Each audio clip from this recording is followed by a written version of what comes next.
दो बच्चियों की इस तरह से मौत का केस ऐसे ही दबने वाला नहीं था।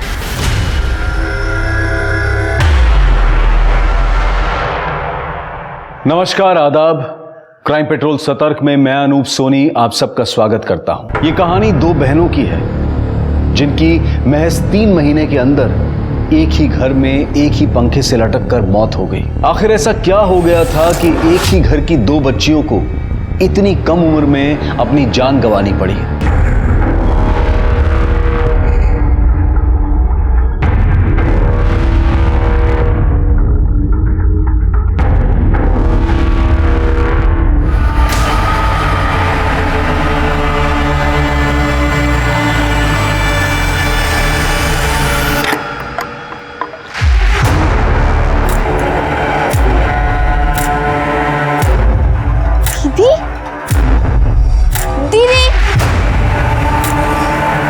पद्मा, तुम रो काहे रही हो? क्या हुआ? कुछ नहीं। अरे बता ना दीदी, वहाँ झाड़ियों में क्या करने गई थी? वो थोड़ा चक्कर आ रहा था ना, उल्टी जैसा लग रहा था, इसलिए वहाँ चले गए थे। बट अब ठीक है। पर उल्टी करने के लिए झाड़ियों में जाने की क्या जरूरत है? यही कहीं कर लेती ना। कितना बकबक करती है अभी। चल घर जल्दी, देर हो रही है।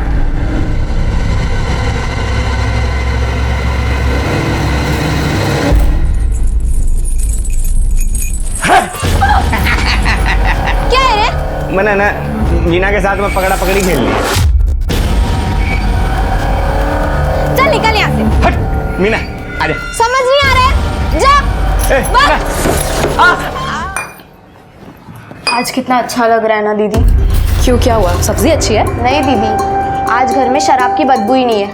भगवान करे दुनिया से शराब ही गायब हो जाए। क्यों, तुझे क्या इतनी दिक्कत है शराब से? है दिक्कत मुझे। देखा नहीं क्या, बापू कैसे शराब पी के चिल्लम चिल्ली करते रहता है। पद्मा, अगर तेरी शादी भी अम्मा की तरह किसी ऐसे आदमी से हो जाए जो लड़ाई झगड़ा करता हो, दारू पीता हो, तो तू क्या करेगी? मैं उसे शराब पीने ही नहीं दूंगी। दारू फेंक कर गिलास में पानी भर दूंगी। वैसे भी शराबी को क्या पता चलने वाला है कि वो क्या पी रहा है। दीदी, मेरा खाना हो गया, मैं हाथ धोकर आती हूँ। अरे हमारा वाला तो और बड़ा है। अरे गजेंद्र भाई, बात तो सुनो। मैंने अपने सेठ पे एक दिन की छुट्टी मांगी, फिर क्या हुआ? ससुरे ने कुत्ते जैसा मुंह बना लिया। जी में आया कि लात मार दूं उसको और उसकी नौकरी पे। साला झूठा बहादुर का किस्सा सुनाना कब बंद करोगे भाई? आदत है, जाएगा थोड़ी। कैसी है मीना बेटी? हैं? पढ़ाई लिखाई सब ठीक है? स्कूल में कोई दिक्कत विक्कत हो तो बता दिए। चाचा बेटा है तेरा।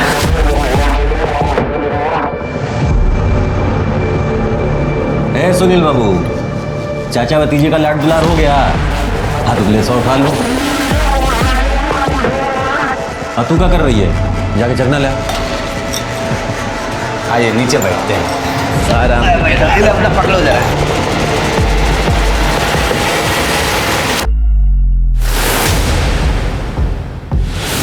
दीदी, क्या ढूंढ रही हो? चना ढूंढ रही हो क्या? मैं लाती हूँ। मैं स्कूल ले गई थी तुम्हें। अपने बाप का माल समझ के ले गई थी स्कूल चखना हमरा? बाप का नहीं, अम्मा का माल समझ कर लेकर गई थी। आप तो अपने सारे पैसों की दारू पी जाते हो। अम्मा ही मजदूरी कर कर घर चलाती है। बाबू छोड़ दो उसको, अब से नहीं लेगी आपकी। लो अपना चखना, जाने दो इसे, बच्ची है। बच्ची है? जबान देखा इसका? गज भर लंबी है। समझा दी इसे। सौतेला है सही, लेकिन बाप हूं इसका। ठीक है। क्या गलत बोला मैंने? चुप एकदम, वहां जबान चलाती है। चल जा यहाँ से। चलिए चला। अरे लो भाई, अरे तोहफा हम खास तुम लोगों के लिए दिल्ली से लेके आए हैं। लो। अरे क्या हो गया? आशा कुछ बोली है तुम लोगों को? नहीं बोली है तो बताओ हमको। कुछ बोली है? तो तुम यहाँ क्या लेने आए हो? अरे लेने नहीं आए हैं, देने आए हैं। ये देखो, अपना कमाई से हम तोहफा खरीदे अपने बेटियों के लिए, वही देने के लिए आए हैं। अपना तोहफा उठाओ और दफाओ यहाँ से। मेरी बेटियों के आसपास मत भटकना। कहाँ तुम्हारी बेटियां हैं? आसमान से टपकी है क्या तुम्हारी बेटी? हम पैदा किए हैं, बाप है इनके सगे, अपनी बेटियों को तोहफा भी नहीं दे सकते हैं अब हम। तुम्हारी बेटियां थी पर अब नहीं है, वो मेरी और गजेंद्र की बेटियां हैं अब। और सुनो, अपनी भलाई चाहते हो ना तो यहाँ से चुपचाप चले जाओ, वरना अभी हम शोर मचाएंगे। हाँ हाँ ठीक है, तो काहे लाट साहब बन रही हो तुम? और तुम लोग चिंता मत करना बेटा, बाप है तुम लोग के। जाओ, फंसो मत, जाओ यहाँ से। चलो तुम लोग भी स्कूल जाओ, चलो।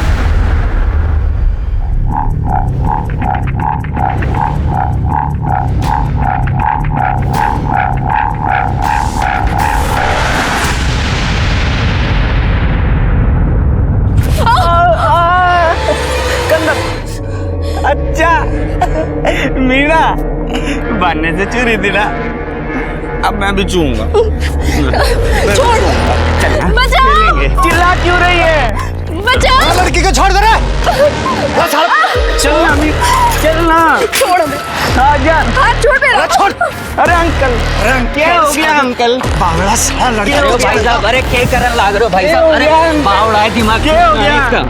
ये बालक ने रोड पे छोड़ोगे यो लड़की पकड़ने के लिए? अरे दिमाग ठीक ना है इसका, बावड़ा है थोड़ा सा। चल, कितनी बार मना किया, घर से बाहर मत निकला। दीदी, तू ठीक है ना? ये बावला छूट कैसे गया?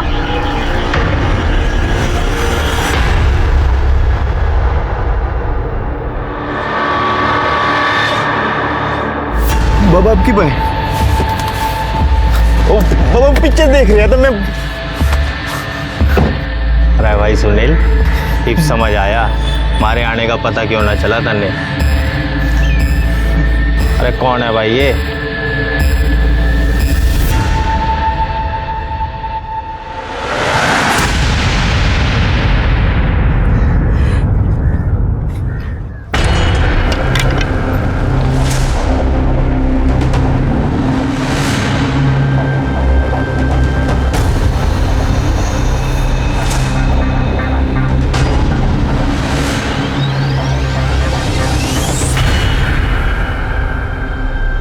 पद्मा, पद्मा, यहाँ क्या कर रही है तू? चल घर चल। आप क्या करने जाती हो वहाँ? कुछ नहीं, प्लीज घर चल। कौन है वहाँ? कोई नहीं है पद्मा, तुम घर चल।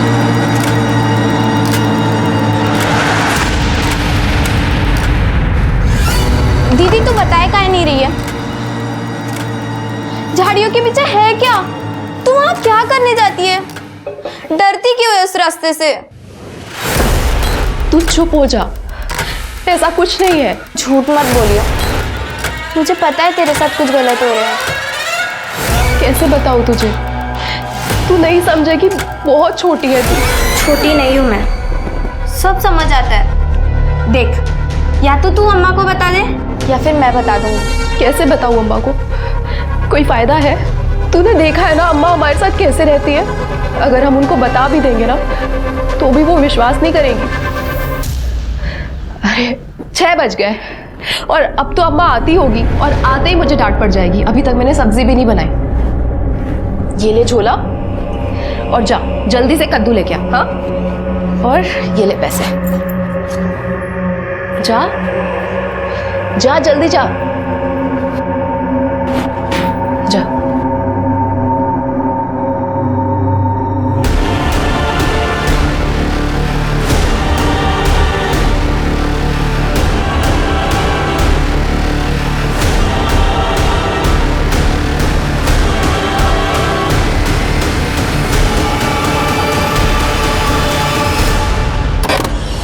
दीदी वो कर मीना, मेरी बच्ची, ये तूने क्या किया? मीना मत, मीना मेरी बच्ची, मीना, मीना मेरी बच्ची।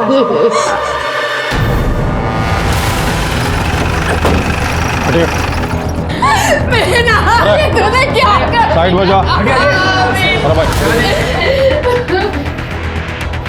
तोमर, बॉडी में नीचे उतारो। मीना, मीना मेरी बच्ची, छोड़ो मुझे। मीना का बाल आ रहा है, मीना का बाल।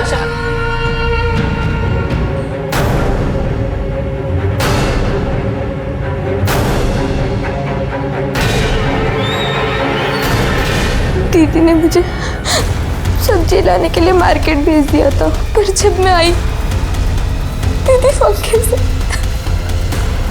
मेरे बच्चे किसी पे शक करने का कोई मतलब ही ना है। साफ साफ है आत्महत्या का केस है ये। नहीं साहब, मेरी बेटी ऐसा नहीं कर सकती, मत नहीं कर सकते साहब।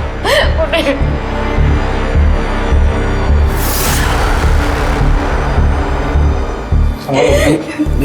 क्या कर रही हो?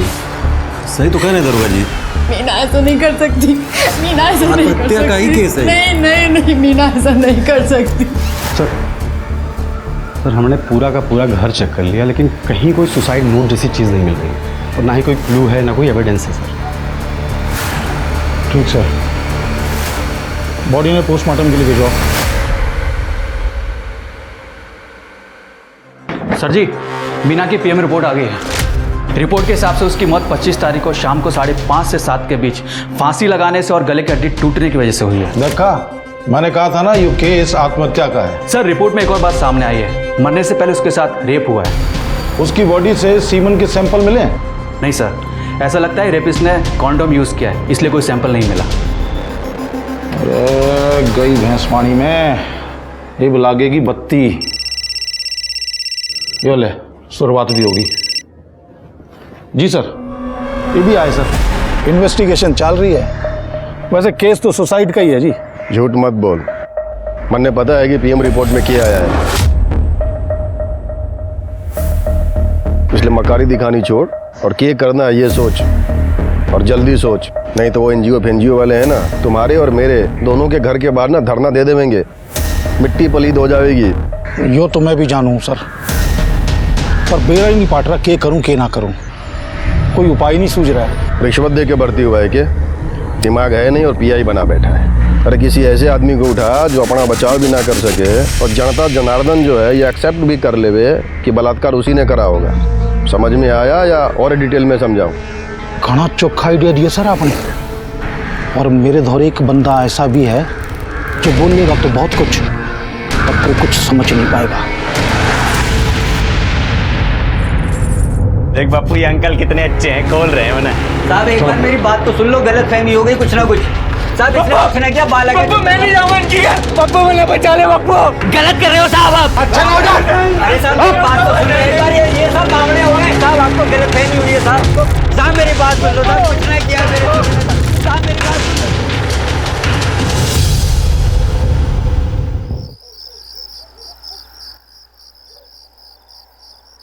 पद्मा पद्मा पद्मा पद्मा दीदी, तू कैसे आ गई यहाँ? मैं यहाँ तेरे लिए आई हूँ पद्मा, ये बताने के लिए कि ये जगह तेरे लिए ठीक नहीं है। तू भाग जा यहाँ से, चली जा कहीं। चली जाओ? कहाँ चली जाओ दीदी? और तू ऐसा क्यों कह रही है? देख, ज्यादा सवाल जवाब मत कर, मैं कह रही हूँ ना, भाग जा। दीदी कहाँ जा रही है? दीदी रुक जाओ दीदी, चली जा कहीं। दीदी दीदी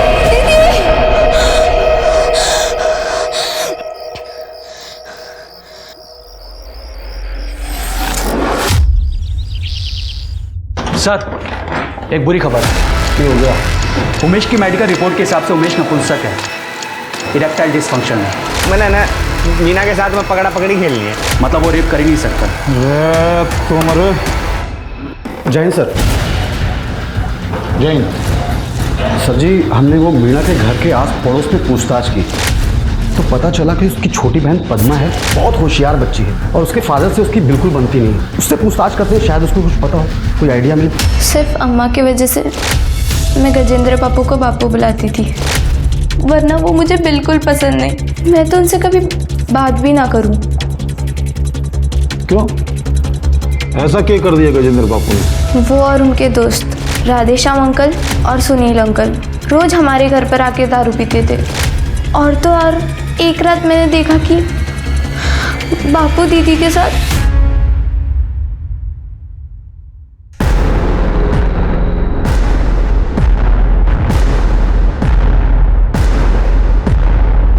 ये क्या कर रहे हो? छोड़ो दीदी को।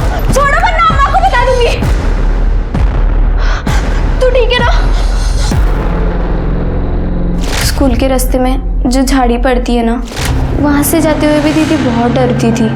मैंने कई बार उन्हें झाड़ियों से रोते हुए निकलते देखा है। मैंने उससे पूछा भी था कि वो वहाँ क्यों जाती है। झाड़ियों के पीछे है क्या? तू वहाँ क्या करने जाती है? डरती क्यों है उस रास्ते से? तू चुप हो जा, ऐसा कुछ नहीं है। पर उसने कुछ बताया ही नहीं।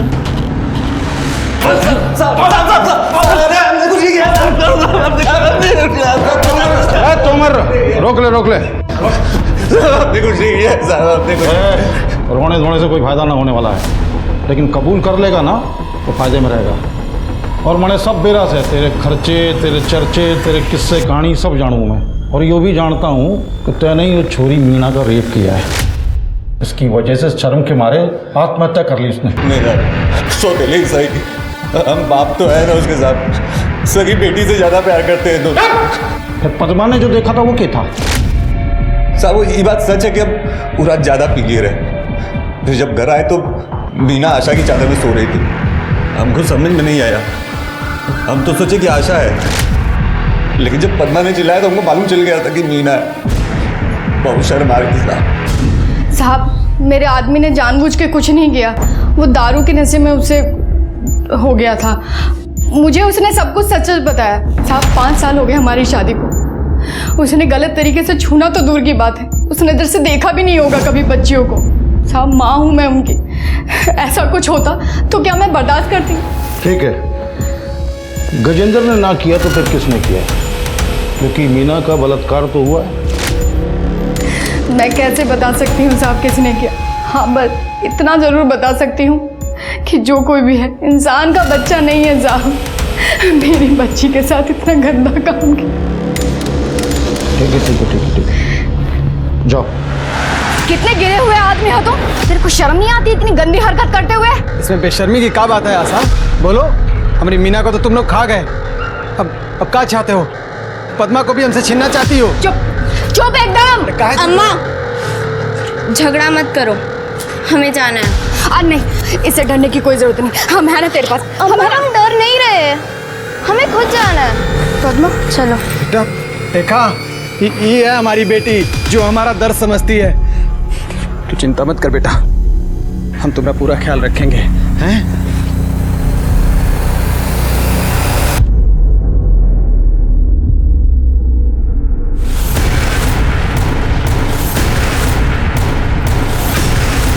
मीना के दोषियों को सजा दो, बच्चियों की सुरक्षा की गारंटी लो। पुलिस प्रशासन हाय हाय, पुलिस प्रशासन हाय हाय। सर, गजेंद्र के खिलाफ कोई सबूत तो है ना हमारे पास, और उमेश को ज्यादा दिन तक जबरदस्ती अंदर रखेंगे तो उल्टा हम फंसेंगे सर। राठी, अब हम कानून बनाने वालों को तू बतावेगा कानून क्या है। देख, आखिरी बार बोल रहा हूँ, किसी सुटेबल आदमी को पकड़ और जल्दी से अंदर डाल, और एक बात अपने भेजे में डाल, अगर मेरी कुर्सी गई ना तो तुम्हारी नौकरी भी बचने ना दूंगा। हाँ समझ रहा हूँ सर। मीना के दोषियों को दंड दो, बलात्कारियों को सजा दो। साहब हम कुछ नहीं किए साहब, हमारा बात का विश्वास कीजिए साहब, हम कुछ नहीं किए साहब, हमारा बात का विश्वास कीजिए साहब, हम कुछ नहीं किए साहब।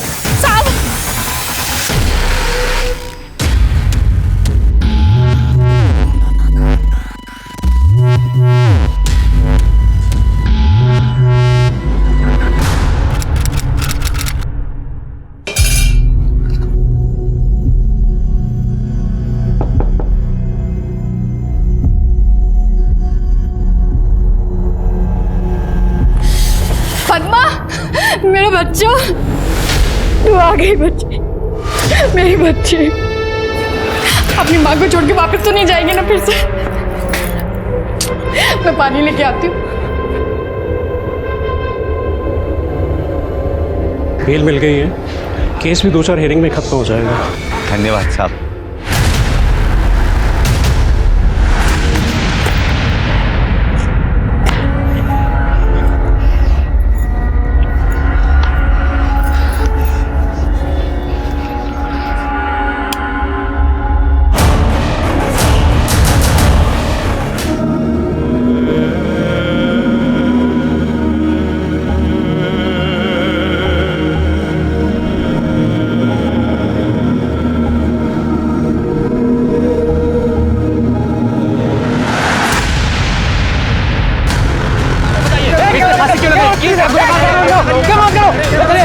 सब बताया जाएगा, पूछिए पीछे कुछ तो बताया जाएगा। हाँ तो बताइए, एक आरोपी फांसी लगाता है और आप कुछ नहीं कर पाते हो। अरे बताइए, एक निर्दोष बताइए।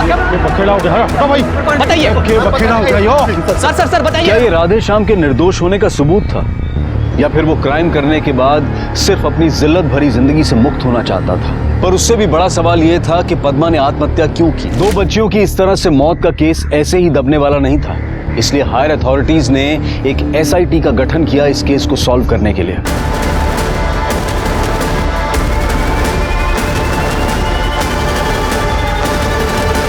सर, ये वो पंखा है जिस पे हमारा दोनों बेटी लटक कर अपना जान दे दी।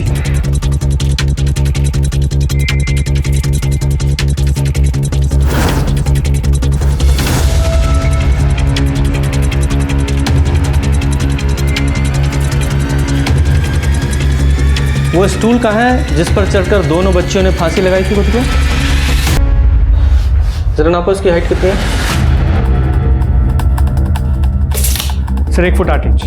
शर्मा, दोनों लड़कियों की हाइट लगभग सेम ही है, जो कि स्टूल की हाइट से मैच करते हैं। मीना तो पॉसिबल है कि उसने सुसाइड किया हो, पर यह पॉसिबल नहीं है कि पद्मा ने भी सुसाइड किया हो।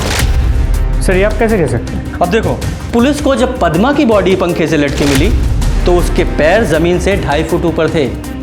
मतलब पद्मा स्टूल पर खड़ी होकर पंखे तक पहुंच ही नहीं सकती थी। तो ये तो पॉसिबल ही नहीं है कि उसने सुसाइड किया हो। मतलब सर? पद्मा ने सुसाइड नहीं किया, वो खुद नहीं लटकी है, उसे किसी ने लटकाया है।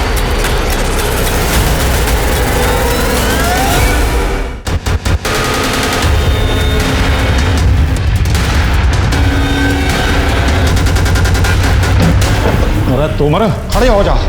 और साहब, जैन साहब, वो आप लोग कल आने वाले थे ना, तो इंतजाम नहीं हो पाया स्वागत का। अरे साहब के लिए चाय नाश्ता का इंतजाम कर, बढ़िया बड़ा बढ़िया एकदम। और रहने दो, उसकी जरूरत नहीं है। अगर तुम लोग अपना काम ठीक से करते तो हमें यहाँ आने की जरूरत ही नहीं पड़ती। तीनों केस की फाइल्स और सारे एविडेंस हैंड ओवर कर दो, हमारे लिए एक रूम रेडी कराओ, और तुम्हारा एक कांस्टेबल भी हमें चाहिए। जी जी। ये मीना की पोस्टमार्टम रिपोर्ट है। ये पोस्टमार्टम रिपोर्ट है या मजाक है? और कौन है ये डॉक्टर शुक्ला जिन्होंने रिपोर्ट बनाई है? मुझे अभी के अभी शुक्ला से मिलना है। कहाँ मिलेंगे ये? वो सर, वो पद्मा की बॉडी का पोस्टमार्टम कर रहे हैं, वही हैं डॉक्टर। तो आज वहीं जाके मिलते हैं इनसे। जरा देखे तो सही, कितना एक्सपीरियंस है ना पोस्टमार्टम का। एकदम मजाक बना के रखा है पोस्टमार्टम को। चलिए मिलवाइए।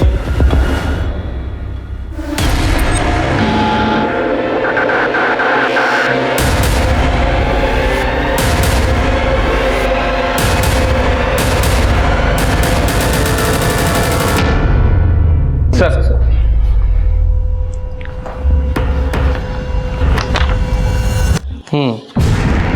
तो पद्मा का पहले गला घोटा गया है जी। और वो मीना, उसकी मौत कैसे हुई थी? सर मैं कसम खा के बोल रहा हूँ, मैंने कोई झूठी रिपोर्ट नहीं बनाई। मीना ने सचमुच फांसी लगाई थी और उसके गले की हड्डी भी टूटी हुई थी।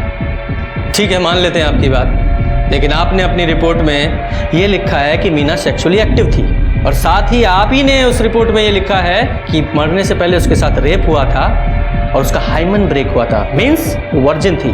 तो जरा समझाएंगे हमें कि एक ही समय में एक लड़की सेक्सुअली एक्टिव कैसे थी और वर्जिन कैसे थी? वो सर शर्मा, तो डॉक्टर साहब को अरेस्ट करके थाने ले चलो, वहीं पूछताछ कर। सर एक्सक्यूज मी सर वो मैंने अपनी मर्जी से नहीं लिखा था। राजेंद्र टोकस जी ने मुझसे जबरदस्ती लिखवाया था कि मीना सेक्सुअली एक्टिव थी। पर आपने वो जो एनल सेक्स के बारे में लिखा था, वो किसके कहने पर लिखा था? नहीं सर, वो झूठ नहीं था। मीना के रेप और उसके मरने से पहले उसके साथ पिछले काफी समय से अननेचुरल सेक्स किया जा रहा था।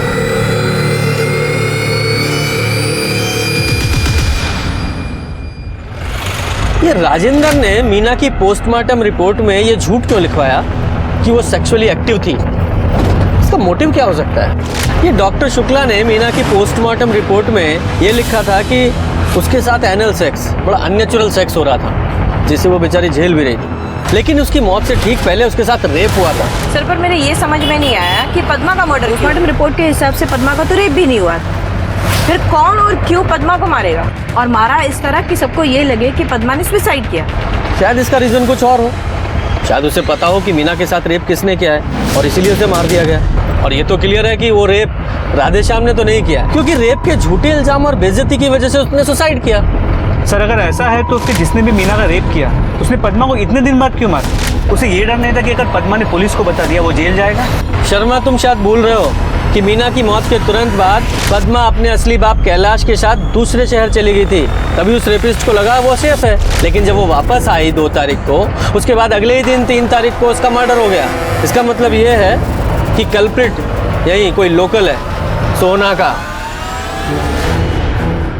क्या बात है इंस्पेक्टर साहब, आप तो करंट से भी तेज चल रहे हो। आप जानते क्या हो मेरे गांव के बारे में? कितना जानते हो जो आपने ये अंदाजा लगा लिया कि कल्प्रिट कोई लोकल ही होगा? राजेंद्र जी, मुझे आपके गांव के बारे में नहीं, अपने क्राइम और कल्प्रिट के बारे में ज्यादा जानने की जरूरत है। वो डॉक्टर शुक्ला जिसने मीना की पोस्टमार्टम रिपोर्ट में ये झूठ लिखा था कि मीना सेक्सुअली एक्टिव थी, उसने कन्फेस कर लिया है। और वो आपका लोकल पीआई राठी, उसका इस केस में कितना इन्वॉल्वमेंट है वो भी मैं अच्छी तरह से समझ रहा हूं। तो अब आप ये बताइए कि आप किसको और क्यों बचाने की कोशिश कर रहे हैं?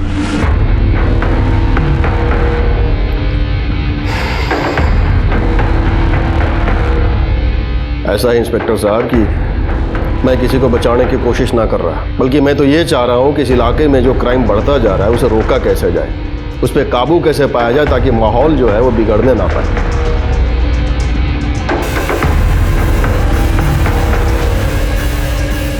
हेलो, इधर कौन है ये? मेरा बेटा से विक्रांत। करता क्या? ऐश करता हूँ।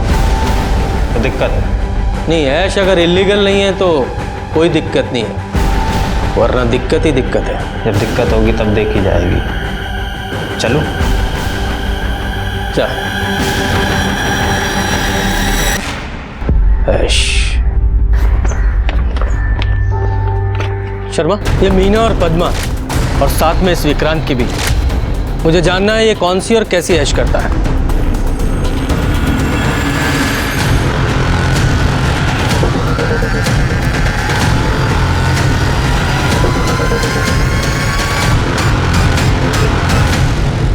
सर, मैंने पद्मा के दोस्तों से, टीचर्स से और उसके मोहल्ले वालों से पता किया। पद्मा ऐसी लड़की नहीं थी, वो काफ़ी बहादुर लड़की थी सर। मुझे नहीं लगता वो सुसाइड करेगी। सर, मीना के पड़ोस में एक दिमागी तौर पे कमजोर लड़का रहता है, उमेश। लोगों ने कहा कि वो मीना को छेड़ा करता था और 1-2 बार उसे खींच के घर भी ले गया है। उमेश, ये वही लड़का है ना जो पद्मा के मर्डर से ठीक पहले पद्मा के घर में घुसा था और पद्मा पर अटैक किया था? जी सर। इसके अलावा एक और इंटरेस्टिंग बात पता चली। पार्षद राजेंद्र का ड्राइवर सुनील, राधेश्याम और मीना के बाप गजेंद्र का काफ़ी अच्छा दोस्त। तीनों साथ मिलकर गजेंद्र के घर पे शराब भी पिया करते। लेकिन जब से राधेश्याम ने सुसाइड किया है ये सुनील गायब है, काम पे भी नहीं है। ढूंढो इस सुनील को और उससे पहले सुमेश से मिल के आते हैं। साहब, बालक बुद्धि है मेरा उमेश। हाँ, 1-2 बार जरूर खींच लाया था ये मीना को खेलने खातिर। मैंने मार भी लिया, पीट भी लिया, डांट भी लिया। अब बुद्धि हो तो समझ आवे ना इसे बात। इसे समझ में नहीं आता तो तुझे तो समझ में आता है ना? कहीं ऐसा तो नहीं इसके बहाने तूने उसका फ़ायदा उठाया हो? ये यहाँ उसे खींच लाया, तूने इसे यहाँ बांध दिया और बाद में मीना के साथ। जिसकी चाहो कसम खाने को तैयार हूँ साहब। मरा मुँह देखो अपनी औलाद का। आप समझ नहीं सकते साहब, अपनी औलाद को ढोरों की तरह जंजीर तक बांधने में कितना जी पे जोर पड़े। ये 1-2 बार जरूर उसे ले आया था यहाँ से, पर मैं घर में ना था उस वक्त। आप चाहो तो मोहल्ले वालों से पूछ लो। सर, पूरा घर चेक किया, कुछ नहीं है। भूख और गरीबी के अलावा क्या मिलेगा साहब यहाँ से? मैं और मेरा छोरा दोनों बेकसूर हैं, निर्दोष हैं। जब तक असली अपराधी नहीं मिल जाता हमारी नज़र में कोई निर्दोष नहीं है। आई बात समझ में? सर, मीना और पद्मा दोनों की केस फाइल्स और एविडेंसेस को मैं चेक कर रहा था, तब पद्मा की केस फाइल में ये मिला है। जब पद्मा को फैन से नीचे उतारा जा रहा था उसके हाथ में ये बाल के टुकड़े फंसे हुए मिले थे। पुलिस स्टेशन है, तबेला है। इस एविडेंस को फॉरेंसिक के लिए क्यों नहीं भेजा गया अभी तक? सर, वो शायद राठी सर भूल गए होंगे। भूल गए होंगे या जानबूझकर उन्होंने नहीं भेजा? क्योंकि बहुत सारी चीज़ें उन्होंने इस केस में जानबूझकर नहीं की हैं। शर्मा, इसे लो, इसे प्रायोरिटी बेसिस पे डीएनए टेस्ट के लिए भेजो और सारे सस्पेक्ट से मैच कराओ। सर जी, वो मदन भी हो सकता है। मदन? ये मदन कौन है? सर, लोकल गुंडा है, आवारागर्दी करता रहता है और कई बार तो स्कूल से आते हुए मीना को छेड़ता रहता था। मदन के बारे में जब इतना सब कुछ पता था तो उसके खिलाफ एक्शन क्या लिया तुम लोगों ने? सर, मुझे भी अभी 3-4 दिन पहले ही पता चला है। दरअसल मेरी छोटी बहन है ना, वो मीना के साथ ही पढ़ती थी, उसी ने मुझे बताया। सर वैसे भी मैं क्या कर सकता था जब राठी सर ने कोई एक्शन नहीं लिया तो।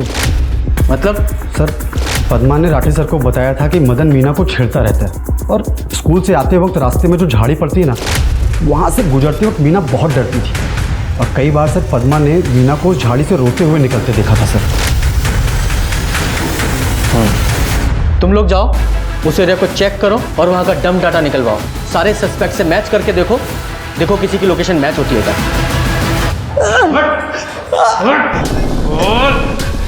साहब जी पद्मा तो बालक थी, मुझे तो मीना पसंद थी साहब जी, पर वो मैंने घास ही नहीं डालती थी। पद्मा की नहीं, मीना की बात कर रहे हैं हम। स्कूल आते जाते छेड़ता था ना तू उसे, और झाड़ियों के पीछे ले जाकर उसके साथ दुष्कर्म भी करता था। पद्मा ने वो करते हुए तुझे देख लिया, पद्मा को मार डाला तूने? ना साहब जी, मीना का मैंने सिर्फ 1-2 बार हाथ ही पकड़ा होगा, और मैंने पद्मा को नहीं मारा साहब जी। किसी को नहीं मारा तूने? ये पद्मा के मर्डर के टाइम पे तेरे फोन की लोकेशन पद्मा के घर के पास में थी, समझा? अब बता। साहब जी मैं मानता हूँ कि मैं उस दिन उस एरिया में था, पर साहब जी मैंने किसी को नहीं मारा। साहब जी मैं तो वापस चोरी करने गया था, इससे पहले 1-2 बार चोरी भी करी है मैंने। वो क्या है कि वहाँ पर जो माँ बाप है वो मजदूरी करने चले जाते हैं, बच्चे स्कूल, तो मैंने जो भी दिखता है मैं उठा लेता हूँ, उससे मेरा खर्चा पानी चल जाता था। खर्चा पानी तो जरा साहब जी बता रहा हूँ, बताता हूँ साहब जी, सच बोल रहा हूँ साहब जी। हाँ बता। साहब जी मैं उस दिन नहीं गया था पद्मा के घर, क्योंकि मैंने देख लिया था कि आशा उमेश को मारने के लिए झाड़ू लेके पीछे पड़ी थी और पद्मा घर के अंदर ही थी। ऐसे में चोरी करने का तो सवाल ही नहीं उठता। मैंने कुछ नहीं किया साहब जी।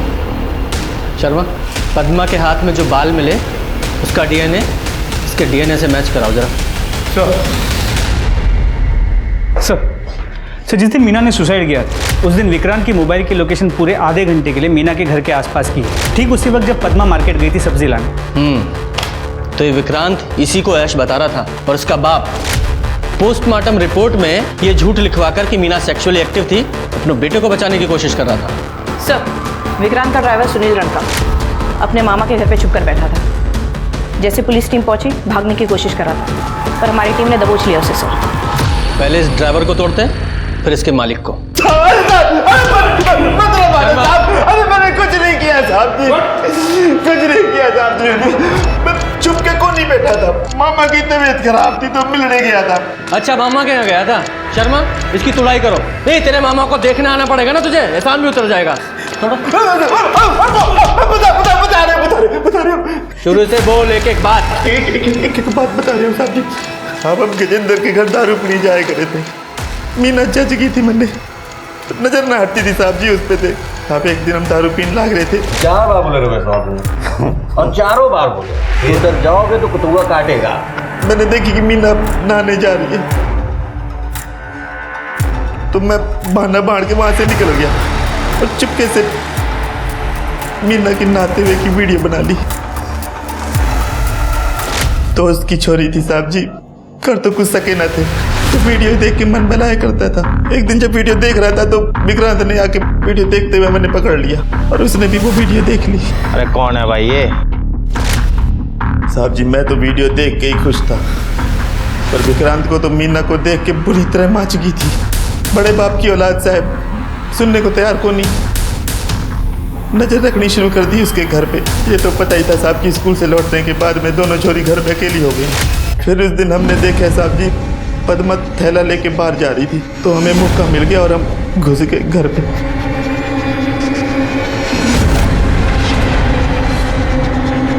कौन हो तुम? मीना का नेकेड वीडियो देख के हमारा माथा घूम गया। मैंने वो कुछ भी करके चाहिए थी, कुछ भी से तेरा मतलब है तो कुछ भी करेगा और तेरा बाप तुझे बचा लेगा? हाँ, अरे मारे खातिर ही तुम्हारे बापू ने राठी से बोल के 2 आदमी अरेस्ट करवाए थे मीना के रेप केस में। इसने भी तो पैसे लिए थे, तभी तो अंडरग्राउंड हुआ था ये। वो तो आप आ गए सर जी, तो भसड़ मच गई, वरना तो सब नॉर्मल ही था, ठीक ही चल रहा था। अच्छा, और तुझे अब तो समझ में आ गया ना कि तेरा बाप भी अब तुझे नहीं बचा सकता। और सुन, मीना का रेप करने से पहले तूने उसके साथ कई बार अप्राकृतिक संबंध बनाए थे, हैं? बोल। के बोल रहा सर जी? प्योर मर्द आदमी हूँ, सब गंदे शौक में ना रखता। हाँ, उस दिन पहली बार और आखिरी बार मैंने मीना के साथ सेक्स किया था, वो भी तबीयत से, नॉर्मल तरीके से, कॉन्डम लगा के। यकीन ना हो रहा? खुद देख लो, किसी ने तो रिकॉर्ड किया था।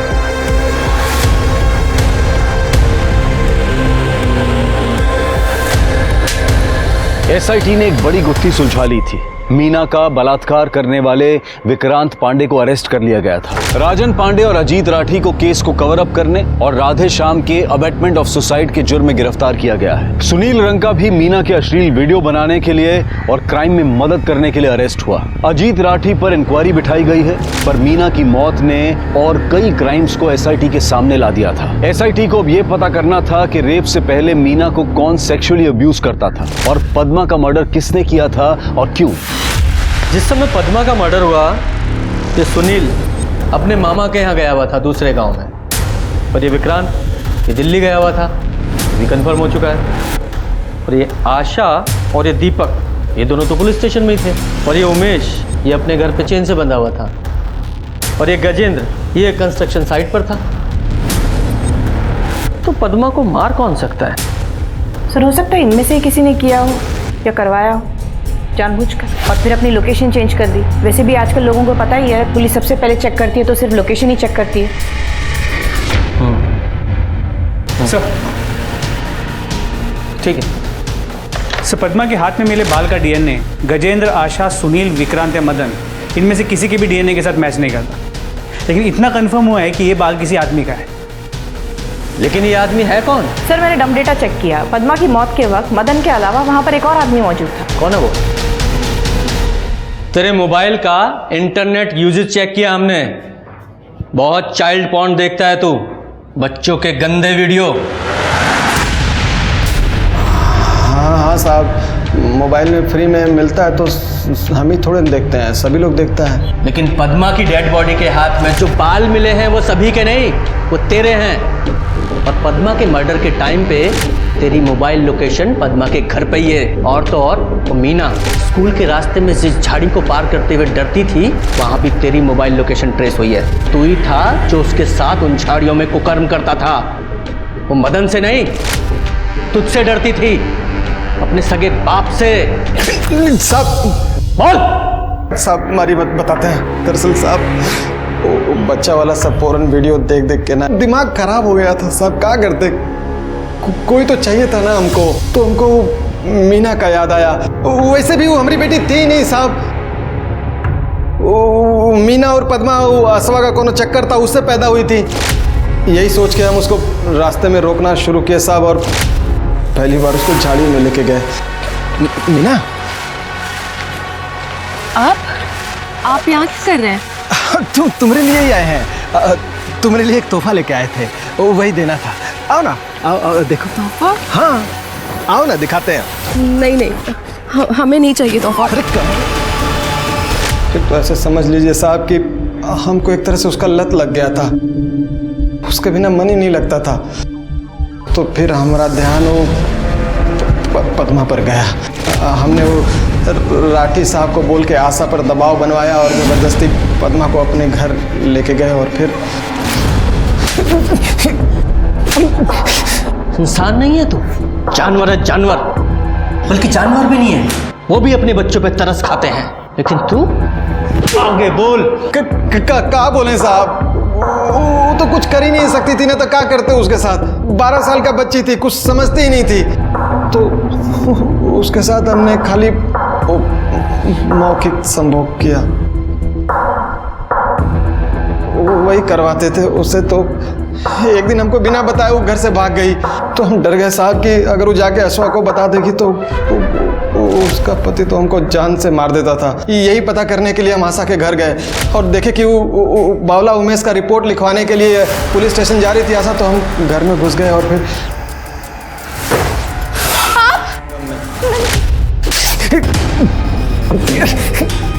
शर्मा, मीना के रेप और पद्मा को मोलेस्ट करके उसका मर्डर करने के जुर्म में इसकी चार्जशीट तैयार करो। और तेरी जानकारी के लिए बता दूं, डीएनए टेस्ट से यह कंफर्म हुआ है कि पद्मा और मीना तेरी ही बेटियां थी।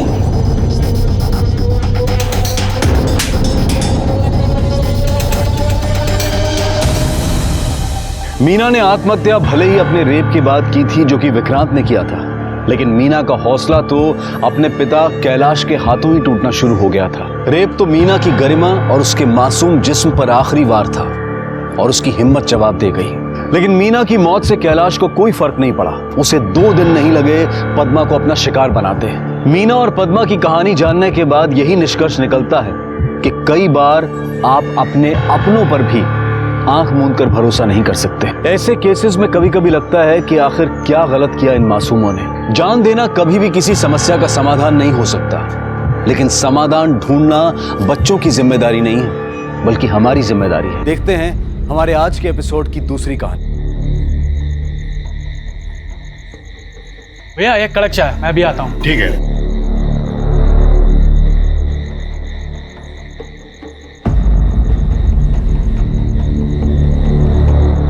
चाय।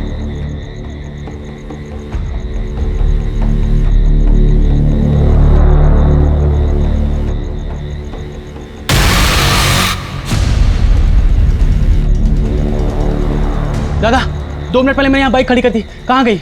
मुझे नहीं पता, मेरा ध्यान नहीं था।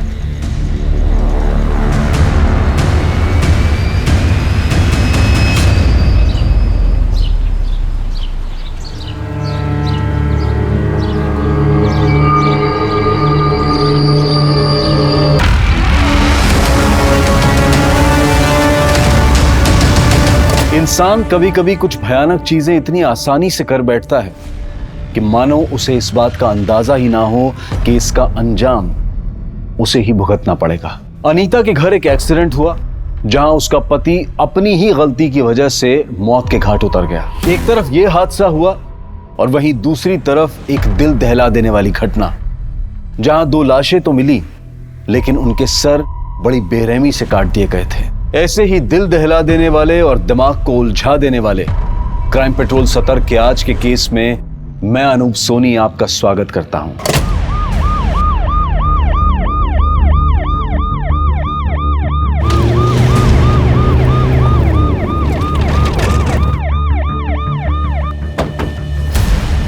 Morning sir. मॉर्निंग। सिचुएशन क्या है? सर इस तरह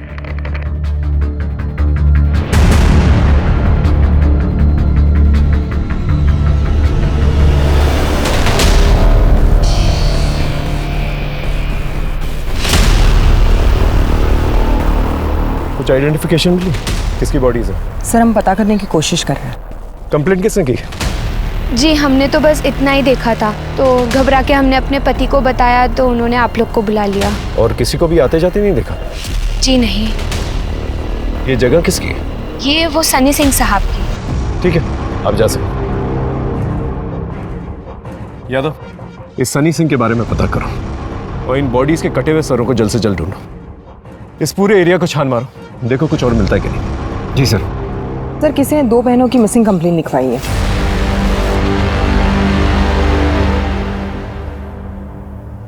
सर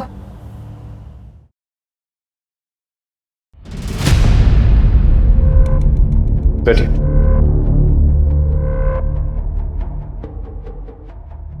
आप ही ने मिसिंग कंप्लेंट दर्ज करवाई थी? जी सर। सर ये दोनों हमारी बहनें हैं, चारू और माला। सुबह से पता नहीं कहाँ गायब है। हम जब इनके घर पर गए तो दरवाजा अंदर से बंद था। माला, चारू, अरे अब तक सो रही हो क्या तुम दोनों? दरवाजा खोलो भाई। माला,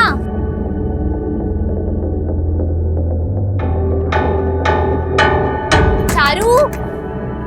हमारे बहुत देर तक दरवाजा खटखटाने के बाद भी दोनों में से किसी ने दरवाजा नहीं खोला, तो हमने दरवाजा तोड़वा दिया।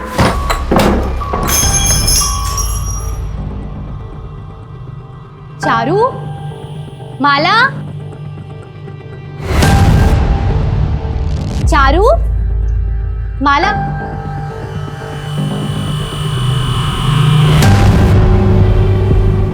चारू,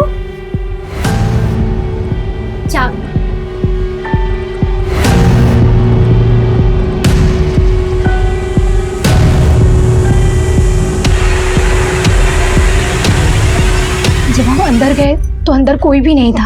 हम लोग आज शहर जाने वाले थे खरीदारी करने के लिए, पर पता नहीं दोनों कहाँ चली गई। आप आइए हमारे साथ।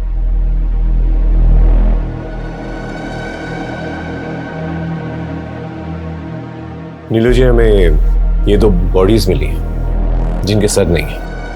बॉडीज के साथ कुछ चीजें हैं, अगर आप आइडेंटिफाई कर सकें तो।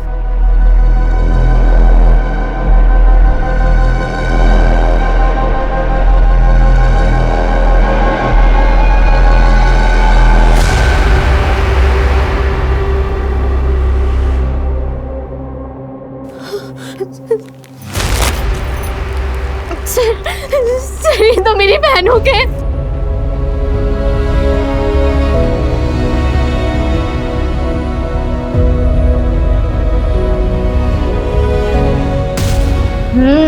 लिट्टी तो कमाल की बनाई आप। Thank you.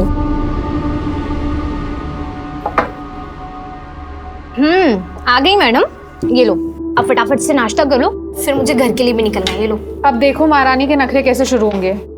चारू दी, इस बार ना वो हल्दी वाला दूध मत देना। बचपन में मुझे जुकाम ज्यादा रहता था, पर इसका मतलब ये नहीं है कि आप जिंदगी भर वो हल्दी वाला दूध पिलाते ही रहोगे।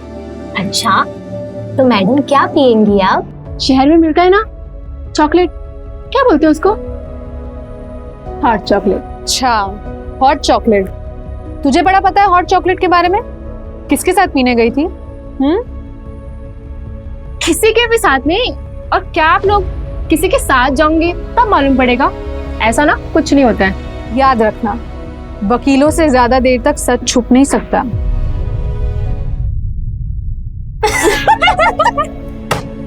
क्या आप दीदी, आप भी याद रखो कि आप ना एक अच्छे वकील हो, पर एक अच्छे एक्टर नहीं। तो आप भी याद रखो कि आप भी अच्छी एक्टर नहीं हो। जब किसी के साथ डेट शेट पे जाओ ना तो नीरू दीदी सामने से ना आके बताऊंगी। गुड, चल अब ये फाइल चेक कर, तब तक मैं तेरे लिए हल्दी वाला दूध लेके आती हूँ।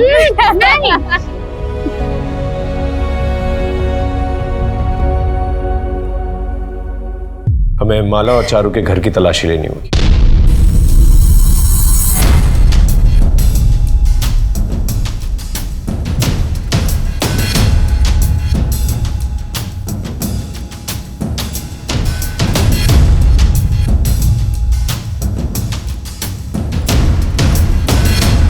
सुमन, लगता है चारू और माला को जबरदस्ती लेकर गए हैं। जिस तरह से सामान बिखरा हुआ है, दोनों ने काफी रेजिस्ट किया होगा अपने आप को बचाने के लिए। सर, लेकिन घर का मेन दरवाजा अंदर से बंद था और ये इकलौती खिड़की है जहां से अंदर या बाहर आ जा सकते हैं, क्योंकि बाकी सारी खिड़कियों पे ग्रिल लगे हुए हैं और ये खिड़की खुली हुई थी।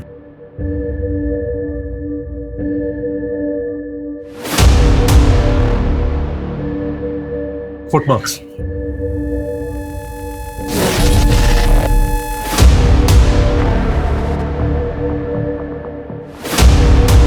ये जो कोई भी था इसी खिड़की से बाहर आया होगा। एविडेंस है, एरिया को सील करो। Right sir. माँ बैठो, मैं आता हूँ। बैठो, मैं आता हूँ। साहब मैं जीतू हूँ, मैं यहीं पे रहता हूँ। चारू और माला के बारे में कुछ पता चला? क्या वो 2 लाशें उन्हीं की थी? अभी फिलहाल छानबीन चल रही है।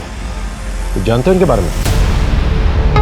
साहब कल रात तकरीबन 11 बजे चारू घर पे आई थी चीनी लेने के लिए।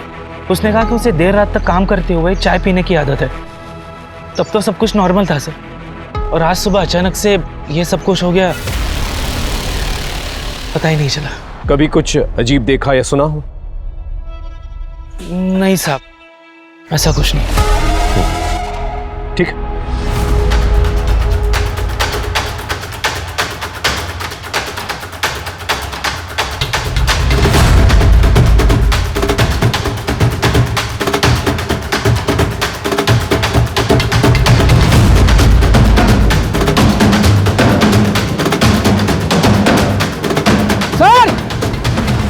ये देखिए, यहाँ पर कुछ है।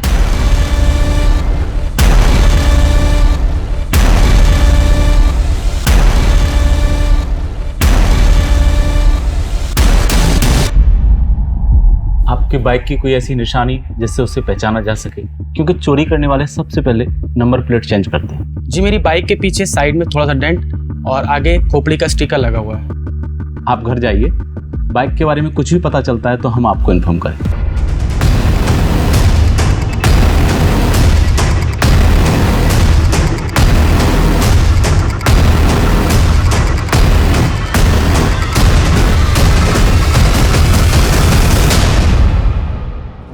कहाँ मिले? यहाँ फेंके हुए थे सर, पर यह समझ में नहीं आया कि सिर्फ सिर काट कर क्यों फेंके।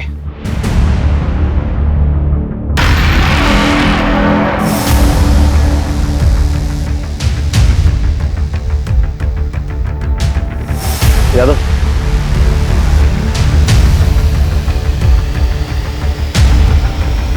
एविडेंस हो सकता है, बैग में डालो। जी सर। ये कट देखिए, काफी गहरे हैं, एज इफ उन्होंने हाथ काटना ऑलमोस्ट मैनेज कर लिया। और वो जो दूसरी वाली बॉडी है ना, उसकी थाई पे बहुत ज्यादा वार किया गया। ऐसा लगता है जैसे खूनी उन्हें काटना तो चाहता था, लेकिन शायद हथियार उतना शार्प नहीं रहा होगा। अगर किलर बॉडी पार्ट्स काटना चाहता था तो हो सकता काम अधूरा क्यों छोड़ दिया? कुछ तो जरूर हुआ होगा वहां। सर मैंने गांव में दोनों बहनों के बारे में पूछताछ की, काफी क्रांतिकारी थी दोनों। गांव में बहुत सारे लोगों पे केस किए थे उन्होंने, लेकिन गरीब लोग के लिए फ्री में लड़ती थी। काफी लोग परेशान थे उन दोनों से। अब तो काफी दुश्मन हुए थे। इन सारे केसेस की लिस्ट निकाल। जी सर। सर मैं अंदर आ सकती हूँ? आइए बैठिए। मुझे तो अभी तक इस बात का यकीन नहीं हो रहा है कि कोई मेरी बहनों के साथ ऐसा कर सकता है। सर वैसे मुझे एक आदमी पे थोड़ा सा शक है, सोचा आपको बता दूं। खुल के बताइए। सर वो चारू का पति ब्रिजेश, वैसे ये दोनों साथ नहीं रहते थे, पर इनका डिवोर्स भी नहीं हुआ था। ब्रिजेश किसी भी हाल में डिवोर्स देने के लिए तैयार नहीं था। चारू अपना केस खुद ही लड़ रही थी। मैं अपने हक के पैसे लेके रहूंगी ब्रिजेश। पर तुझे किसने बोल दिया मैं तुझे डिवोर्स दे दूंगा? आज तक मेरे पैसों पे पलने वाली आज मुझे ही ऐड दिखा रही है। अपनी लिमिट क्रॉस मत करो ब्रिजेश। नहीं तो क्या करेंगे? हाँ क्या? एक और बार हाथ उठाया ना तो पूरा मोहल्ला इकट्ठा करूंगी। तुम्हारे वजह से मेरी जिंदगी बर्बाद हुई है, समझे? हाँ, इन्हें एक आध बार उसे चांटा मारा होगा, पर इसका ये मतलब नहीं है कि मैं उसका खून कर सकता हूँ। मैं आज भी उससे उतना ही प्यार करता हूँ। उसके साथ किसी ने ऐसा किया ये सोच के भी मेरा खून खौलता है। पता नहीं मैं खुद को कभी माफ कर भी पाऊंगा या नहीं। कल रात को आप कहाँ थे? कल रात को मैं अपने शहर वाले अपार्टमेंट में था, सफाई करवाने गया था। लेट हो गया तो वहीं रुक गया। वैसे ब्रिजेश जी, ये चश्मा हमें घर के बाहर में कहीं आपका तो नहीं? नहीं सर, ये मेरा नहीं है। ठीक है, जब तक इन्वेस्टिगेशन खत्म नहीं हो जाती आप कहीं शहर के बाहर नहीं जाए।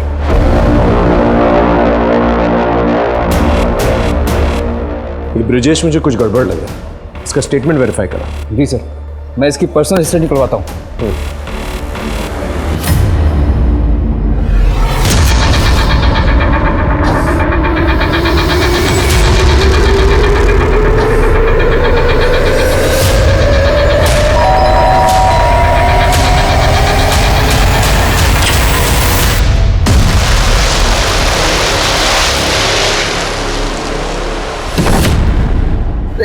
जिगर मम्मी पापा कहाँ हैं? वो 2-3 दिन के लिए चाचा के घर पे गए। लेकिन हुआ क्या है दीदी? जिगर अजीत मुझे दारू के नशे में बहुत मार रहा था। उसके हाथ में चाकू था, मैंने कुछ नहीं किया। जिगर अजीत मर गया। शांत हो जा, इसके बारे में किस किस को पता है? आगे से जैसा मैं कहूँगा वैसा ही करना।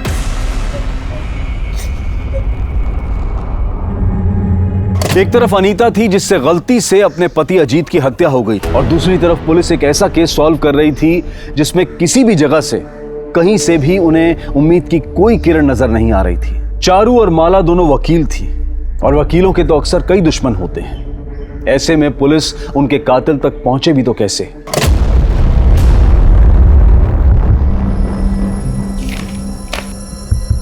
चारू और माला ने काफी लोगों के खिलाफ केस फाइल करके रखे थे, काफी दुश्मन थे दोनों के। सर, और चारू और माला की लाश हमें जिस जगह मिली उस जगह के मालिक सनी सिंह के खिलाफ भी दोनों बहनों ने केस की थी, इल्लीगल माइनिंग के लिए। एक एनजीओ की तरफ से सनी सिंह के खिलाफ केस लड़ रही थी।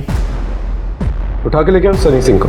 सर, मैं सनी सिंह से मिलने के लिए गई थी, लेकिन वहाँ जाके पता चला कि वो काफ़ी दिनों से दिल्ली गया हुआ है। मैंने उसे कॉल करके इन 2 मर्डर्स के बारे में पूछताछ की, लेकिन उसका कहना है कि उसका इस मर्डर से कोई लेना देना नहीं। इनफैक्ट जो केस एनजीओ ने किया था वो भी एनजीओ वापस ले रहा है, क्योंकि सारा काम लीगली चल रहा है। लेकिन फिर भी उससे कहो केस के सिलसिले में मिलना बहुत जरूरी, जितनी जल्दी हो सके वापस आए। सर, जिस रात चारू और माला की हत्या हुई थी उस रात चारू का पति ब्रिजेश अपने शहर वाले मकान पर ही था। हमने उस अपार्टमेंट के वॉचमैन और पड़ोसी से भी वेरीफाई किया है। सर, ये एक और नई फाइल मिली है। चारू और माला एक और केस लड़ रही थी किसी निर्मला जनरल स्टोर्स के खिलाफ। दुकानदार का नाम है सुखीलाल।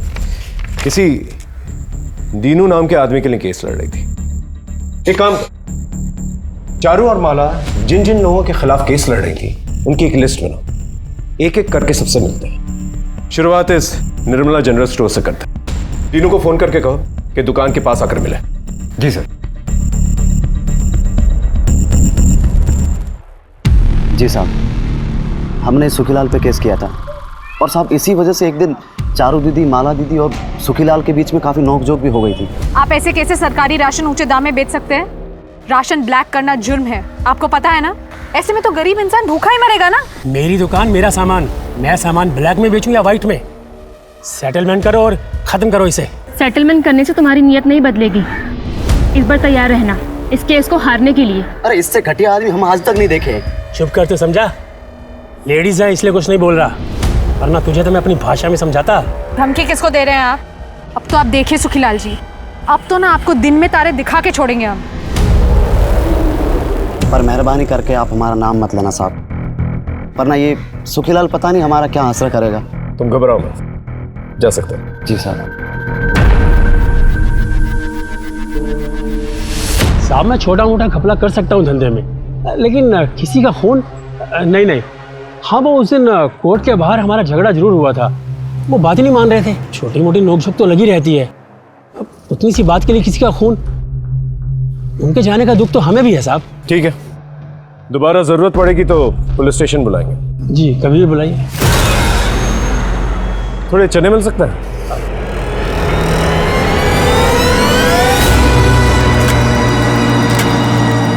थैली नहीं है? बड़ी है। बड़ी चलेगी ना? 20 के दे दूं? हाँ, 20 के चलेंगे।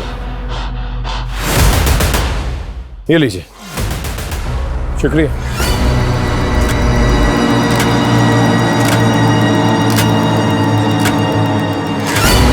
एक मिनट रुक। यादव, ये ज्वेलरी शॉप के ऊपर सीसीटीवी कैमरा है और यहीं आसपास चारू और माला का घर भी। इसकी फुटेज निकालो। जी सर। सुमन, लिस्ट में नेक्स्ट कौन है जिनके खिलाफ चारू और माला केस लड़ रही थी? सर, सोमा नाम का एक किसान है जिसके ऊपर कलावती ने केस किया था। चारू और माला उनकी वकील थी। चलो मिलते हैं उनसे।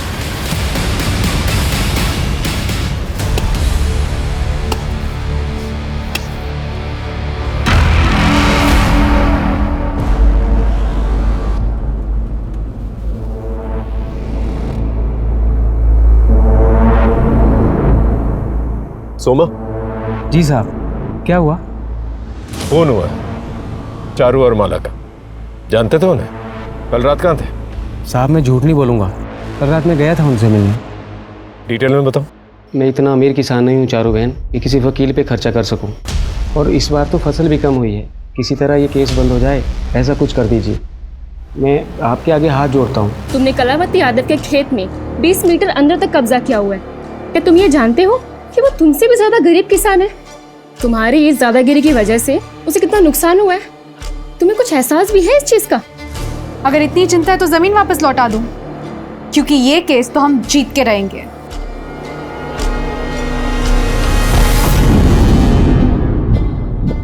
फिर मैं वापस घर चला आया। आप सुनार की दुकान के चौकीदार अल्ताफ से भी बात कर सकते हैं, वो पूरी रात वहीं रहता है। मैंने वापस आती बार उससे बात भी की थी।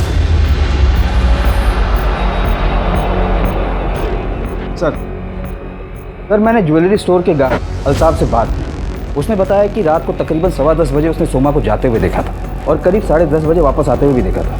उन दोनों के बीच कुछ कैजुअल बातें भी हुई थी। और पड़ोसी जीतू का कहना है कि तकरीबन 11 बजे चारू चीनी मांगने आई थी। इसका मतलब जो कुछ भी हुआ 11 बजे के बाद ही।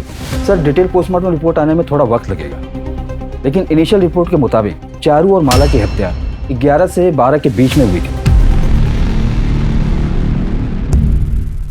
सर, वो मेरे पति। आप पहले शांत हो जाइए, पानी पीजिए और सोच के अच्छे से बताइए आपके पति के साथ क्या हुआ है। सर, वो मेरे पति दारू के नशे में थे, वो गिर गए। मतलब उन्हें चोट आई है? सर, उनको सर में चोट आई थी और वो मर गए। क्या?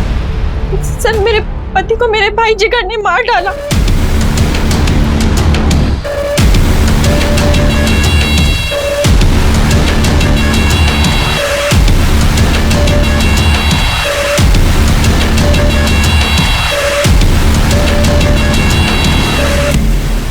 सर, कहिए। मुझे आपसे माला के बारे में कुछ बात करनी थी। कहिए। मैं माला की दोस्त हूँ। कुछ ही दिन पहले मैंने माला से ये बुक ली थी पढ़ने के लिए और मैंने आज ही से पढ़ना शुरू किया है और इसमें से मुझे ये मिला।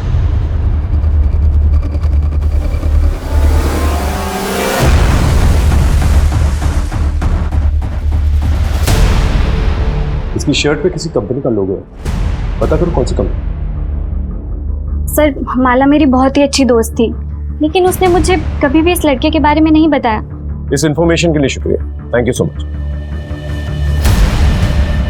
इस पारस के बारे में पता कर, उठा के लेकर वैसे। जी सर।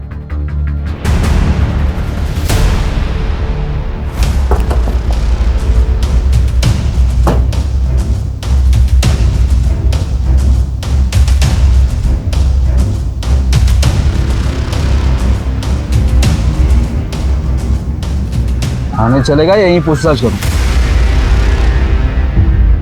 भागने की कोशिश भी मत करना, बहुत बुरा हाल करूं। चुपचाप गाड़ी में बैठ। चल ले, चलो जाओ। ये सब नाटक यहाँ नहीं चलेगा। माला के साथ क्या रिश्ता था तेरा? सर, मैं माला से बहुत प्यार करता था।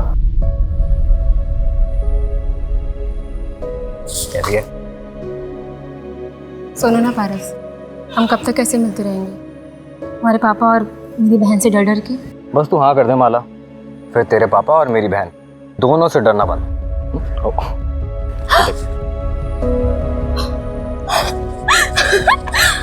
असली डायमंड है। असली डायमंड तो तू है। जिससे इतना प्यार करते थे उसका खून हो जाता है, उसकी खबर तक नहीं लेनी चाहिए। पुलिस से मिलने क्यों नहीं आए? सर, वो मैं बहुत डर गया था।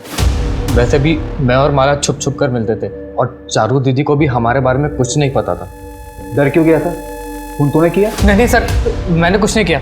और सर, जिस रात खून हुआ था उस रात मैं शहर गया हुआ था, होटल में भी रुका था। आप चाहे तो चेक कर सकते हैं। चारू और माला का फोन गायब है। आखिरी बार माला के नंबर पे कब फोन किया था?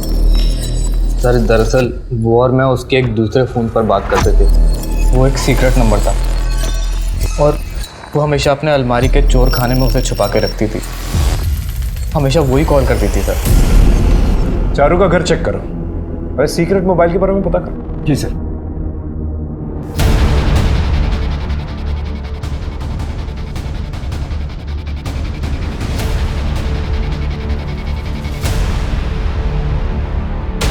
कवर्ड में सीक्रेट ड्रॉवर था, उसमें से मिला। इसमें तो सिर्फ पारस के मैसेजेस और एक अननोन नंबर से मैसेजेस और कॉल्स हैं। सर, मुझे लगता है कोई लड़का माला को परेशान करता था और माला ने बहुत ही स्ट्रिक्ट वार्निंग दी थी उसे मैसेज के थ्रू। फिर भी उस लड़के ने माला से फ्लर्ट करना बंद नहीं किया था। लेकिन ये नंबर तो सिर्फ पारस के पास था। सर, फॉरेंसिक लैब से फोन आया था, हमें उनसे मिलने के लिए जाना होगा। आइए सीधा मुद्दे पे आता हूँ। आपने मुझे जो सुखीलाल की दुकान से बैग लाकर दी थी मैच कराने के लिए, उसके बारे में है। और रिपोर्ट ये है कि जिस बैग में चारू और माला के सिर मिले थे वो बैग और सुखीलाल की दुकान वाली बैग दोनों आपस में मैच कर रही है। ये देखिए, उन दोनों बैग्स को मैंने हाई इंटेंसिटी एक्सरे बीम से मैच करा कर देखा। दोनों सैंपल वर्चुअली आइडेंटिकल हैं। और हाँ, दूसरी इंपॉर्टेंट बात यह है कि चारू की खिड़की के बाहर जो हमें शू प्रिंट्स मिले थे उसके ग्रिप के डिजाइन में फर्क है। माइनर डिफरेंस है बट है। ये तभी हो सकता है जब मोची से ठीक करवाते वक्त ये टैंपर हुआ या फिर ये बुरी तरह से घिस गया। सुमन, इस एरिया के जितने भी मोची हैं उनसे पूछताछ करो और ये पारस और माला जिस नंबर से सीक्रेटली बातचीत किया करते थे पता करो ये नंबर और किस किस के पास है और इस पारस पे नजर रखो, इसकी हिस्ट्री निकालो। Okay right sir. और यादव सर, सबसे पहले सुखीलाल से मिलता है।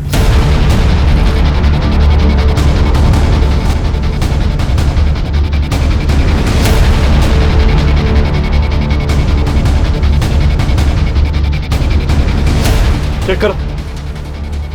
क्या हुआ साहब? क्या ढूंढ रहे हो साहब? अरे साहब, किराने की दुकान है ये, खाने पीने के सामान के अलावा और कुछ नहीं मिलेगा यहाँ पर। अभी पता चल जाएगा। सर ये देखिए, क्लोरोफॉर्म।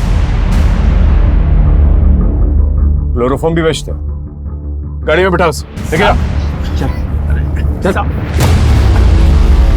साहब मैं सच कह रहा हूँ, मैंने कुछ नहीं किया। ये ऐसे नहीं बोलेगा, इसकी अच्छी तरह से खातिरदारी करो जब तक ये सच ना उगले। साहब सर पूरी एरिया में सिर्फ 3 मोची हैं। से पूछताछ की तो एक बात पता चली। क्या? सर ये जो जीतू शुक्ला है, चारू का नेबर, जिसने हमें बताया था कि चारू उसके घर पे रात के 11 बजे गई थी चीनी लेने के लिए, उसने अपने जूते रिपेयर करवाए थे 2 दिन पहले। इस जीतू की छानबीन कर। जी सर। सर एक और बात, दोनों बहनों की कॉल रिकॉर्ड्स आ गई। मैंने चेक किया तो पता चला कि माला को अल्ताफ मैसेजेस करके परेशान करता था। अल्ताफ को? वो ज्वेलरी शॉप वाला वॉचमैन? जी सर। हाँ साहब, मैं उसको मैसेजेस करता था क्योंकि मुझे वो बहुत पसंद थी। मैं उसको बहुत प्यार करता था साहब। मैं उसको नहीं मार सकता। आप चाहे तो सीसीटीवी फुटेज देख लो, मैं पूरी रात वहीं पे था। सर आपने जो हमें नंबर दिया था हमने उसे ट्रैक कर लिया, हम उसी का पीछा कर रहे हैं। किसी भी कीमत पे यहाँ से जाना नहीं चाहिए। अपने जीजा का खून करके भागा है। Okay sir. सर ट्रैकिंग से पता चल रहा है कि जिगर आगे वाली बस में ट्रेवल कर रहा है।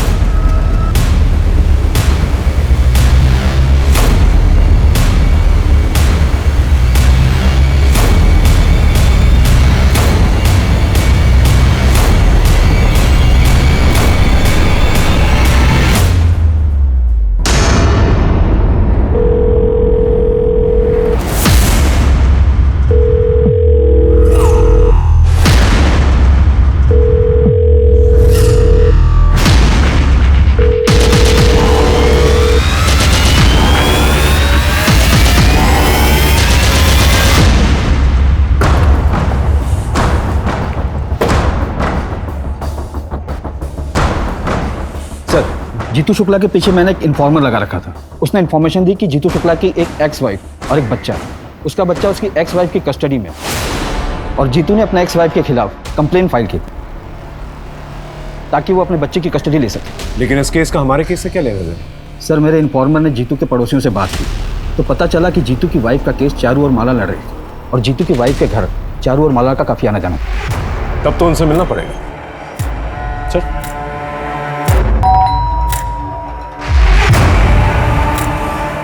आपसे कुछ पूछताछ करनी थी। क्या तुम्हें पता था कि चारू और माला तुम्हारे खिलाफ केस लड़ने वाली थी?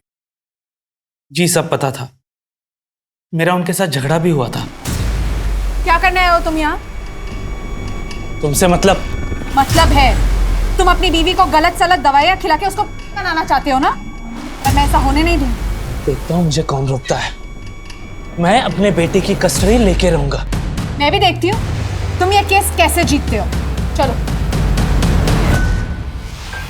मानता हूँ साहब की मुझसे गलती हुई, लेकिन ये सब मैंने अपने बेटे के लिए किया। साहब मैं अपने बेटे के साथ प्यार से शांति से जिंदगी जीना चाहता हूँ। मैं क्यों ऐसा करूंगा? सर ये सारे जूते ले जाता हूँ, फॉरेंसिक लैब में भेज देंगे शू प्रिंट मैच के लिए। जीतू कहीं जाना मत, तुम्हें थाने कभी भी बुला सकते।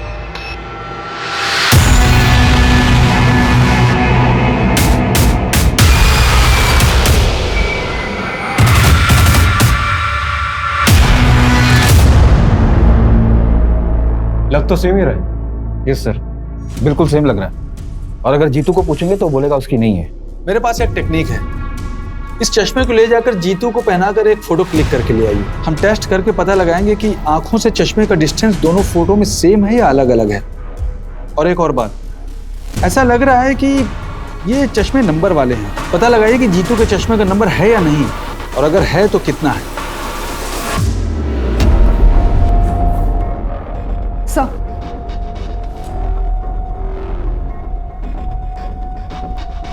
सर रात को 10:15 बजे सोमा यहाँ से गुजरता है और फिर 10:30 बजे वापस आता है। सर फिर कुछ देर अल्ताफ से बात करते हैं। ये अल्ताफ है, इसने ठंड के मारे शॉल ओढ़ी हुई है। थोड़ा फॉरवर्ड कर, थोड़ा पीछे। एक मिनट, यहाँ पॉज।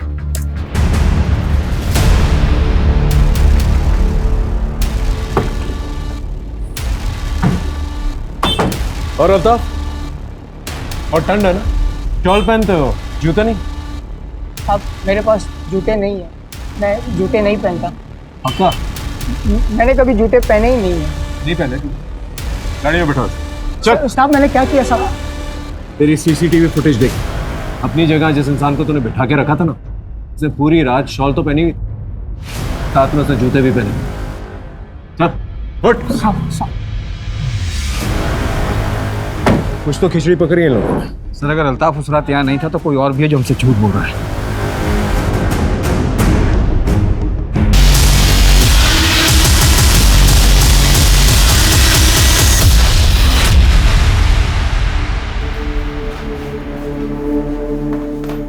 अनीता जी, और कितना झूठ बोलेंगी आप?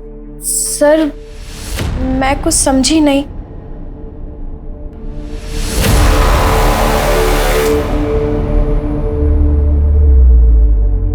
ये तो मेरा भाई जिगर है, पर सर मुझे कुछ समझ नहीं आ रहा है। ये उस वक्त की सीसीटीवी फुटेज है जिस वक्त आपने बोला था कि आपका भाई आपके पति को मारकर भागा था।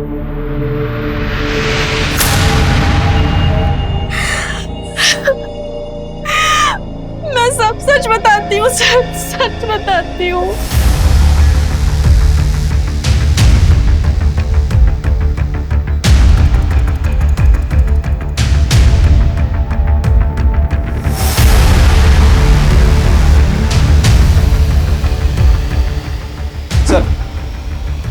सर फॉरेंसिक रिपोर्ट आ गई।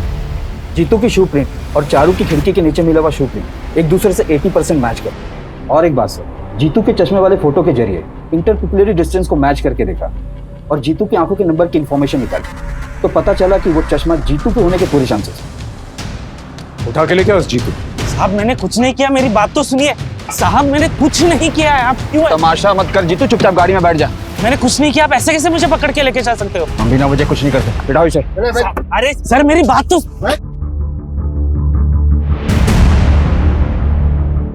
ये बाइक चेक करो, नंबर वही है।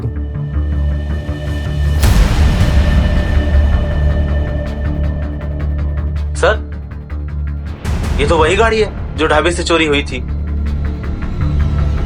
बाइक तो मिल गया, लेकिन इसे चोरी करके यहाँ रखा किसने? पास पास देखो, कहीं कोई सीसीटीवी फुटेज देखो। सर सामने की तरफ सीसीटीवी है, जैसे इस तरफ की है। फुटेज पता करो। सर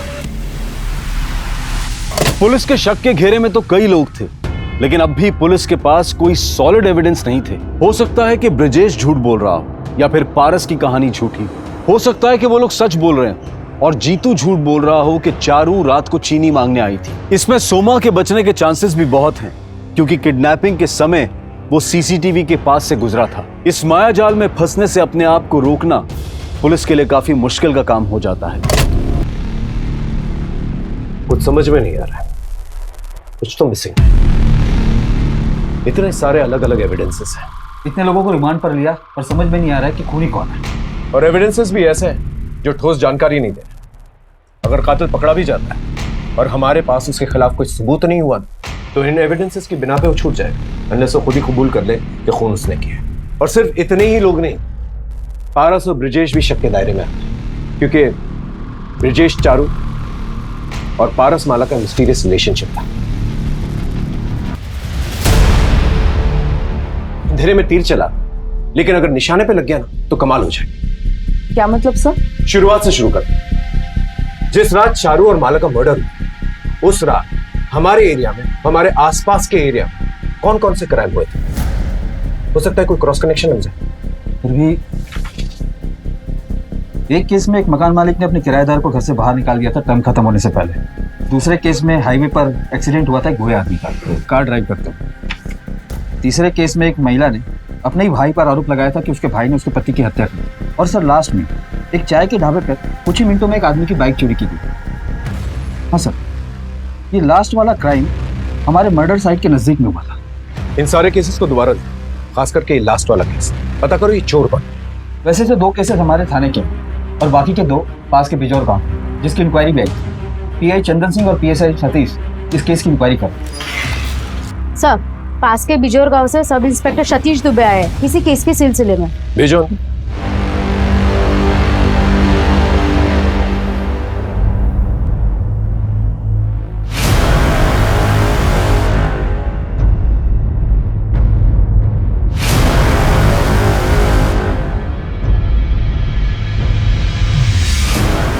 ये फुटेज आपको कब मिली?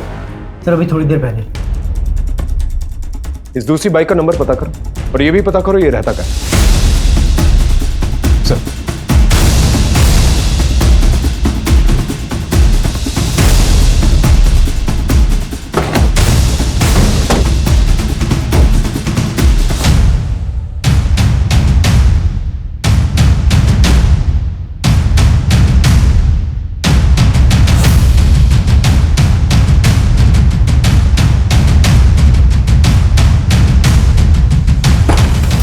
साहब, कोई चालाकी नहीं।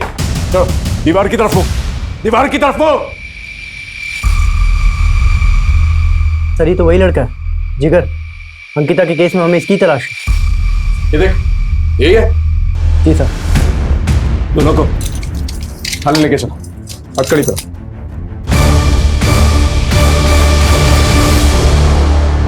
क्या अनीता के केस का इन दोनों बहनों के केस से कोई संबंध था, या फिर यह सिर्फ एक इत्तेफाक था कि ये दोनों केसेस जुड़ने वाले थे? पुलिस इन केसेस को सुलझाने में लगी थी, पर क्या कोई चीज इनमें छिपी धुंधली सच्चाई को साफ तौर पर नजर में ला सकती थी? दोनों केसेस की छानबीन ऐसे कौन से राज खोलेगी कि जिससे पुलिस की मुश्किल आसान हो सके?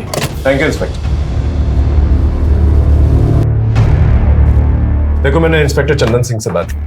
उन्होंने हमें बताया कि तुमने जो कुछ भी किया अपनी बहन को बचाने के लिए किया। तुम्हारी बहन अगर निर्दोष होगी तो वो छूट जाएगी। लेकिन मुझे एक चीज बताओ, जब उस रात तुम भागे, रात से लेकर सुबह तक, जब तक तुमने बाइक चोरी की, तब तक तुम कहाँ थे? सर मैं जहाँ था, मैंने जो कुछ भी देखा, उसके बाद मेरे पैरों तले जमीन खिसक गई सर। ऐसा क्या देखा, ठीक से बताओ।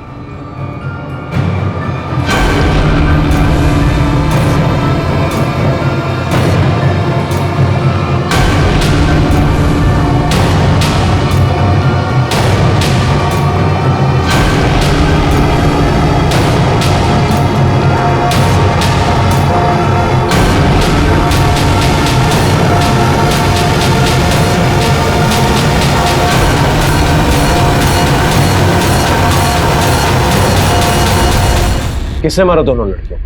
चेहरा देखा? नहीं सर, मैं नहीं जानता। 3 लोग थे? नहीं सर, ज्यादा थे।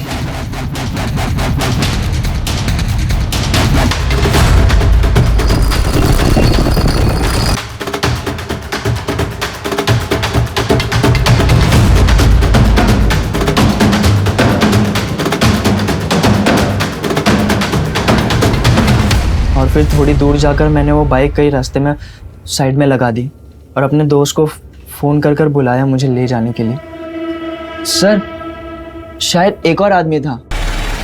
अब ये कौन हो सकता है?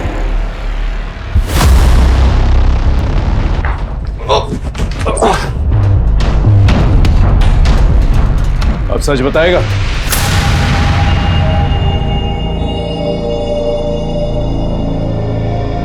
चारू दी, मुझे ना आपसे कुछ बात करनी थी। बोल। अब वो ना, मुझे आपको किसी से मिलवाना था। देर आए दुरुस्त आए। वैसे नाम क्या है जनाब का? अरे इतनी रात गए कौन है? तो रुक मैं देख के आती हूँ।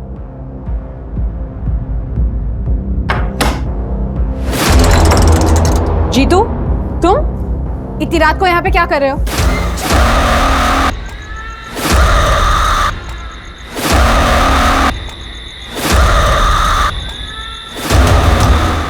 पहले से ही प्लान था ना इस। अल्ताफ ने अपनी जगह सीसीटीवी के सामने किसी और को बिठा दिया, शॉल उड़ा के, और फिर ज्वेलरी शॉप के सामने से ये सोमा गुजरा ताकि सीसीटीवी कैमरा में इसकी फुटेज आ जाए और ये सेफ हो जाए। उसके थोड़ी देर बाद वो भी मेरी खान में आ गया। बाकी के लोग पहले ही पहुंच चुके थे, मैं जानना नहीं चाहता था वहां पर। मैं बस ये देखना चाहता था कि मेरे प्लान के हिसाब से काम कर रहे हैं या नहीं, तो इसलिए मैं भी वहां चला गया।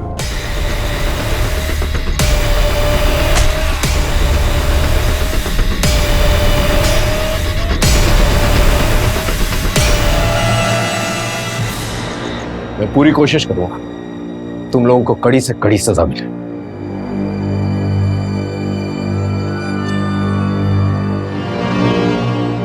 आखिरकार पुलिस सभी कातिलों को पकड़ने में कामयाब हो गई। सोमा, अल्ताफ, सुखीलाल और सनी सिंह के पास चारू और माला को मारने के लिए अपनी अपनी वजह थी, लेकिन किसी को मौत के घाट उतारने के लिए कोई भी वजह वाजिब नहीं होती। एक 19 साल का लड़का जिगर जो अपनी बहन अनीता को बचाने की कोशिश कर रहा था, उसकी वजह से चारू और माला को इंसाफ मिला। सोमा, अल्ताफ, सुखीलाल और सनी सिंह सब ने मिलकर चारू और माला से मिलने का प्लान बनाया और दोनों बहनों को बड़ी बेरहमी से मौत के घाट उतार दिया। जबकि ये दोनों लड़कियां तो सिर्फ अपना काम कर रही थी। समाज में गंदगी साफ करने वालों के साथ हमेशा इंसाफ नहीं होता। हमें देखना होगा कि हमारे अंदर ऐसा क्या है जो हम इंसानों को इस हद तक गिरा सकता है। अब मैं अनूप सोनी आपसे विदा लेता हूं, फिर मुलाकात होगी क्राइम पेट्रोल सतर्क में एक और नए केस के साथ। जय हिंद। इस तरह के और भी एपिसोड देखने के लिए हमारे चैनल को सब्सक्राइब करें और बेल आइकन दबाना ना भूलें।